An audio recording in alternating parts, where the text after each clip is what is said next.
విడు మొరటోడు అని వాళ్ళు వీళ్ళు ఎన్నెన్ని అన్న పసి పిల్లవాడు నవాడు.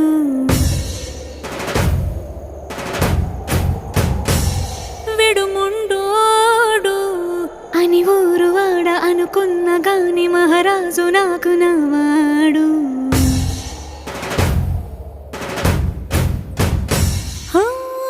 మాట పెడుసైనా మనసులో వెన్న రాయిలా ఉన్నవాడిలోన దేవుడెవరికి తెలుసును నాకన్నా. సూసేకి అగ్గిరవ్వ మాదిరే ఉంటాడే నా సావే.